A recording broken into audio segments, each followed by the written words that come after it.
Audio Jungle.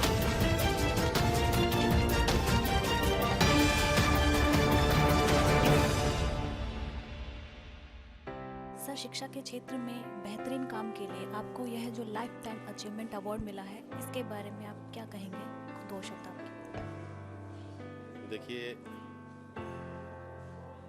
ये जो सम्मान दिया गया है शिक्षा के क्षेत्र में, एस राधाकृष्णन जी, जो सर्वपल्ली राधाकृष्णन जी है, देश के पहले राष्ट्रपति, दूसरे राष्ट्रपति, पहले राष्ट्रपति हमारे राजेंद्र प्रसाद जी थे, उनके नाम से ये जो है पुरस्कार दिया जाता है हर साल।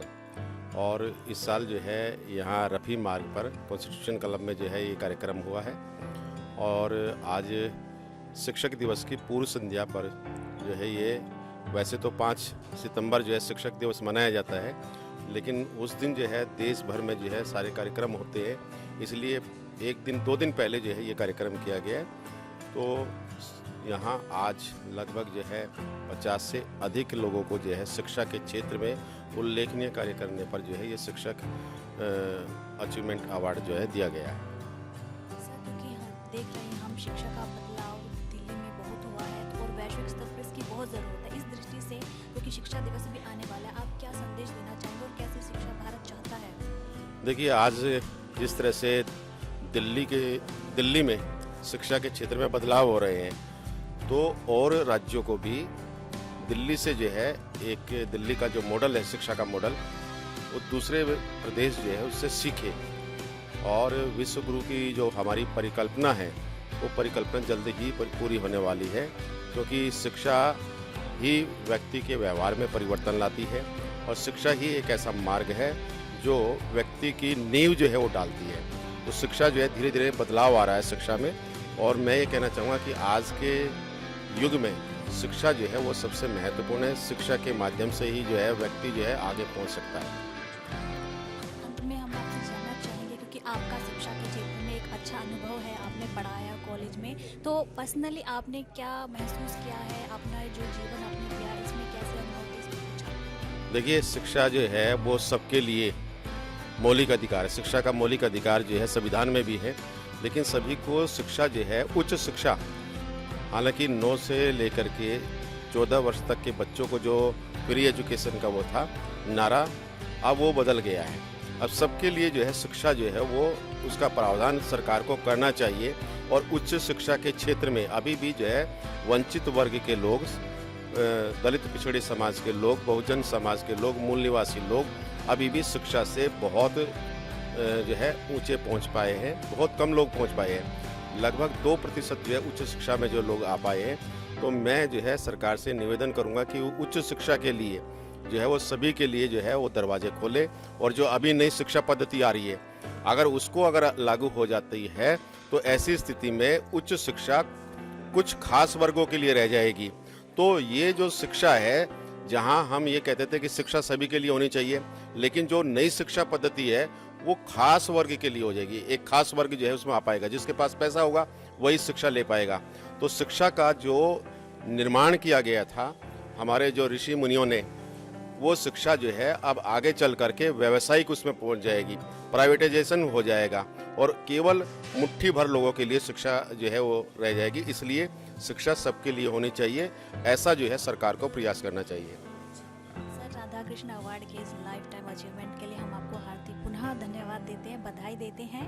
और मैं अभी सभी अपने जितने भी श्रोता हैं, दर्शक हैं, सबको आने वाले 5 सितंबर जो कि शिक्षक दिवस के रूप में मनाया जाता है, इसकी सबको शुभकामनाएं देती हूँ और आशा करती हूँ कि भविष्य में हम सभी एक उज्जवल भारत का निर्माण करेंगे, शिक्षा के क्षेत्र में आने वाली पीढ़ियों को राह दिखाएंगे और एक अच्छा राष्ट्र, सकारात्मक राष्ट्र बनाएंगे। शिक्षक दिवस की पूर्व संध्या पर आज कॉन्स्टिट्यूशन क्लब में राधाकृष्णन अवार्ड, अब्दुल कलाम अवार्ड और अटल अवार्ड से बहुत सारे साथियों को सम्मानित किया गया है। उसी में आज हमारे बीच सुप्रीम कोर्ट के मुख्य अधिवक्ता रवि प्रकाश जी हैं। रवि प्रकाश जी, आपको ये सम्मान मिलने पर कैसा अनुभव हो रहा है? सबसे पहले तो मैं इंद्रप्रस्थ संस्थान को शुक्रिया अदा करूंगा कि ये सम्मान का प्रोग्राम जो आयोजित किया गया है, इसमें बहुत सारे डॉक्टर्स हैं, जर्नलिस्ट हैं, एडवोकेट्स हैं, पॉलिटिशियंस हैं, जिन्होंने कोविड के पहले और कोविड के दरम्यान जो समाज सेवा का काम किया है, अपने शिक्षा में काम किया है, खेल में काम किया है, उसके लिए जो हमारे 3 आइकॉन हैं, अटल बिहारी वाजपेयी जी, जन राधाकृष्ण जी और अब्दुल कलाम जी, मुझे यह सम्मानित किया गया, जो मेरा कारण था कि समाज के लिए जो फ्री न्याय देने की जो बात है वो बहुत सालों से की जाती है, मगर हमारी संस्था है जस्टिस फॉर ऑल, उस संस्था की तरफ से हम प्रयास करते हैं कि फ्री लीगल एड हो और जो गरीब है, दबा कुचला वर्ग है, उसको भी जस्टिस मिलने का अधिकार है और उसे जस्टिस देने के लिए हमारी संस्था काम करती है और मैं खुद उसी दिशा से काम करता हूँ। क्योंकि हम देखते हैं कि कई बार किसी के पास पैसा ना होने की वजह से वो कोर्ट तक नहीं जा सकता है, चाहे वो हाई कोर्ट हो या सुप्रीम कोर्ट में आने के लिए तकलीफ होती है। तो हमारे ऑल ओवर इंडिया में करीब 500 एडवोकेट इसके ऊपर काम कर रहे हैं। तो मैं चाहता हूं कि इस अवार्ड के माध्यम से जो रिकग्नाइजेशन मिला है, ये अवार्ड मैं डेडिकेटेड करना चाहता हूँ वो सभी एडवोकेट्स को जो इस संस्था के लिए और इस कॉज के लिए काम करते हैं, चाहे वो मेरे परिचित अपरिचित हो, जो दबे कुचले गरीब लोगों के लिए न्याय देने के लिए कोर्ट में उनकी बात रखने। मैं बीच में आपको, क्या कोविड के दौरान बहुत से ऐसे लोग भी हैं जो महामारी के समय जो है उनका देहांत हुआ है, और उनमें से बहुत सारे ऐसे लोग भी होंगे जो कि आर्थिक रूप से जो है संपन्न नहीं होंगे, और कुछ लोगों को तो पैसा मिल गया, कुछ को नहीं मिला। क्या ऐसे केसेस भी आपके पास आए हैं? हाँ जी, हमने ऐसे केसेस भी हैंडल करना चालू किया है कि कोविड में अगर किसी की डेथ हुई है, चाहे वो सेंट्रल गवर्नमेंट का कोई ऑफिसर हो या कोई भी सर्वेंट हो या स्टेट गवर्नमेंट का हो, उनके लिए हमने एक स्पेशल टास्क बनाया हुआ है कि उनकी ग्रेच्युटी हो, पीएफ हो, बहुत सारी समस्या आती है, जैसे डेथ सर्टिफिकेट निकालने से लेकर तक बैंक अकाउंट से पैसे निकालना। इसके लिए हम कोर्ट की तरफ से भी मदद कर सकते हैं। उसी के अलावा उनको लेकिन जो है फ्री लीगल एड भी जो है वो भी अपनी तरफ से कार्य कर रहा है, तो लेकिन उसके बावजूद भी लोगों को वहाँ फ्री लीगल एड नहीं मिलती है। ऐसी स्थिति में आपका क्या दायित्व बनता है?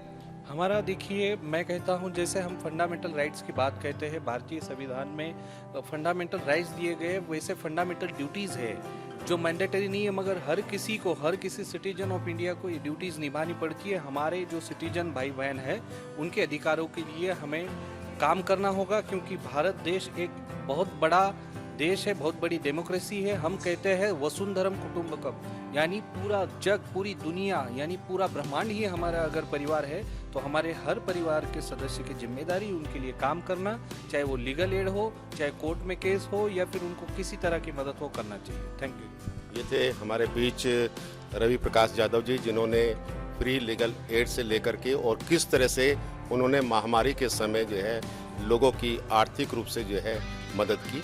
धन्यवाद। खेल के क्षेत्र में उल्लेखनीय योगदान के लिए आज शिक्षक दिवस की पूर्व संध्या पर कॉन्स्टिट्यूशन क्लब में आलोक दुबे जी को सम्मान दिया गया है। आलोक दुबे जी उत्तर प्रदेश कुश्ती महासंघ के अध्यक्ष हैं।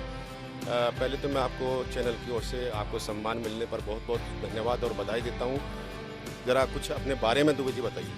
मेरा नाम आलोक दुबे है, उत्तर प्रदेश और हमारी टीम सुरेंद्र जी की अध्यक्ष हमारे, हम लोग एक दंगल का आयोजन कराते हैं जो कि 70-80 वर्षों से दंगल हो रहा, उसका अब हम लोगों पर कारभार है। तो 40-50 हज़ार लोगों की वहाँ भीड़ होती है और हर साल पूरे प्रदेश, पूरे भारत से, कोने कोने से वहाँ खिलाड़ी आते हैं और अपने अपने खेल का बहुत अच्छा जोहर दिखाते हैं और हम लोगों को उस काम के जरिए सेवा मिलती है, खिलाड़ियों को नई प्रतिभा को उभारने का मौका मिलता है। लेकिन इस क्षेत्र कुश्ती के क्षेत्र में माना जाता है कि हरियाणा जो है वो नंबर 1 है, तो क्या हरियाणा के बाद इस बार, क्योंकि आप महासंघ के अध्यक्ष हैं, तो क्या ऐसा मैं मानूं कि हरियाणा को आप पछाड़ पाएंगे? नहीं, देश के दोनों ही हिस्से हैं, एमपी और हरियाणा, यूपी, एमपी सभी देश के अंदर हैं, तो किसी को पछाड़ने की तो कोई बात नहीं है। पीएम साहब बोलते भी हैं कि खेलों को बढ़ावा दें। सभी सांसदों की ड्यूटी है कि जिस जिले में जहां भी जो सांसद है वो अपने अपने क्षेत्र में खेलों को बढ़ावा दे, नहीं तो देश का नाम रोशन कैसे होगा। हमें सब लोगों को मिलके ही खेलों को बढ़ावा देना, किसी को पछाड़ने की कोई ज़रूरत ही नहीं है। हमारे बड़े भाई आदरणीय सुरेंद्र काली रमन जी हैं, पूरे देश में दंगल कराते, महाराष्ट्र में, यूपी में, एमपी में, हरियाणा में, हमारे यहाँ भी दंगल के अध्यक्ष। तो क्या ऐसा माना जाए कि इस बार जो है और इससे पूर्व भी हरियाणा जो है वो सबसे ज़्यादा अवार्ड ले है, तो उत्तर प्रदेश क्या इस बार कुछ अपना जोहर दिखाएगा? ज़रूर है कि हरियाणा बहुत अच्छा काम कर रहा है कुश्ती में, खेल में, हर भाले में, भाला फेंकने में अभी गोल्ड मेडल मिला है। तो सभी प्रांतों में अगर खिलाड़ियों को आर्थिक सहायता मिलेगी, उनको सहयोग मिलेगा सरकार की तरफ से, तो ज़रूर देश को मेडल मिलेंगे और देश का नाम होगा तो खिलाड़ियों का भी नाम होता है और सभी नई प्रतिभा। आपने सरकार की बात की कि सरकार जो है, देखिए कुछ ऐसे खेल है जिसमें सरकार जो है पूरी तरह से आर्थिक मदद उनको नहीं करती है, और उसमें कुश्ती भी एक है।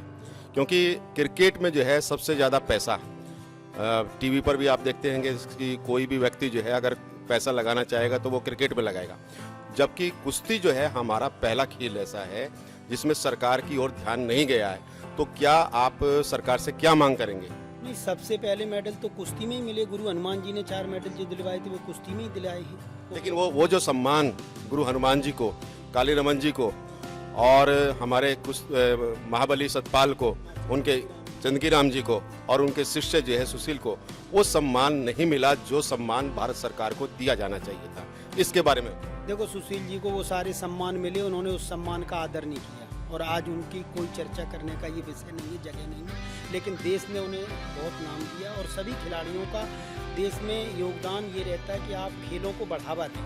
खिलाड़ी खेल महत्वपूर्ण खेलों को किस तरह से सरकार जो है बढ़ावा दे, और सरकार जो है उसकी क्या खेलों के प्रति वो दृष्टिकोण हो, उस पर जो है पीएम साहब ने ये बात बोली है सभी लोगों को, सभी सांसदों को, सभी विधायकों को कि वो जिस जिले से विधायक है, सांसद हैं, उन्हें खेलों को बढ़ावा देना चाहिए। कोई आर्थिक रूप से अगर खिलाड़ी कमज़ोर है या वो खेलने में मास्टर है और उसको खेलने की जगह नहीं मिल रही तो उसको जगह देनी चाहिए, उसकी मदद करनी चाहिए। सभी संस्थाओं को भी ये जिम्मेवारी बनती है। मीडिया तो बहुत बड़ी अपनी जिम्मेवारी निभा ही रहा है कि सभी को सामने लाने का काम मीडिया ही करता है। लेकिन देखिए अभी आप भारत सरकार की बात कर रहे हैं, दिल्ली सरकार ने भी स्पोर्ट्स यूनिवर्सिटी बना रहे हैं और सबसे ज़्यादा खेल को बढ़ावा देने के उद्देश्य से दिल्ली सरकार जो है बढ़ावा दे रही है। तो ऐसी स्थिति में खेल जो है विश्वविद्यालय बन रहा है, उस विश्वविद्यालय के बारे में क्या कहें? अगर ये विश्वविद्यालय केजरीवाल जी इसके करता धरता हैं और उन्होंने खिलाड़ियों के लिए एक यूनिवर्सिटी, एक विद्यालय बना रहे हैं, आगे चल के भगवान करे कि इस विद्यालय से देश के वो लोग, बच्चे वो डेवलप हों जो देश को गोल्ड मेडल दिलाएं, सिल्वर मेडल दिलाएं, देश का नाम हो। और राजनीति तो सरकार की ये जिम्मेवारी बनती है कि वो अपने खिलाड़ियों को जो देश के प्रति काम करते हो, खिलाड़ी नहीं कोई भी लोग हों, ये सारा कार्यक्रम जो डॉक्टर भरत झा ने कराया, ये वो सारी प्रतिभाएं हैं जिन्हें राष्ट्रपति सम्मान तो नहीं मिला लेकिन उन्हें सम्मान देने की एक जगह मिली है। हम लोग पहचान बनते हैं कि हमारे को भी कोई जानता है, आपने हमें बुलाया तो हमारे माध्यम से तो पता लगा हम कार्य क्या करते। कई ऐसे लोग हैं जो बहुत अच्छा काम करते लेकिन उन्हें कोई भी प्लेटफॉर्म नहीं मिलता जिस पे वो बता सकें। वो मीडिया की मेहरबानी है कि मीडिया वहाँ तक पहुँचती है और उन लोगों को निखारती है। सभी संस्थाओं की, सभी लोगों की ये जिम्मेवारी बनती है जो इन सब चीज़ों में जुड़े हुए हैं उनको मदद करें, उन्हें आगे आए। सरकार की भी ये जिम्मेवारी है, लोगों की भी, और हम लोगों की सभी की यही प्रार्थना है कि देश आगे बढ़े। ये थे हमारे बीच में आलोक दुबे जी, जो कि उत्तर प्रदेश कुश्ती महासंघ के अध्यक्ष हैं, और इन्होंने खेलों के बारे में बताया और सरकार की क्या नीतियां हैं, खास करके कुश्ती के बारे में। तो बहुत बहुत धन्यवाद आलोक जी।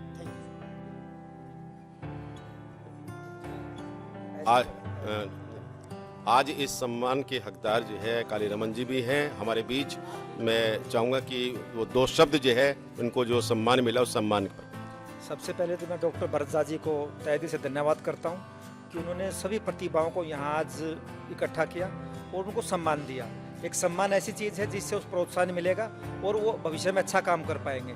तो मैं भरत झा जी को और आपकी पूरी टीम, मीडिया की टीम को तहे दिल से धन्यवाद करता हूँ कि आप लोगों ने कवर किया और इतना अच्छा आयोजन करवा। आप सभी का धन्यवाद। बहुत बहुत धन्यवाद। जो ये कार्यक्रम किया, आयोजकों का भी बहुत बहुत धन्यवाद।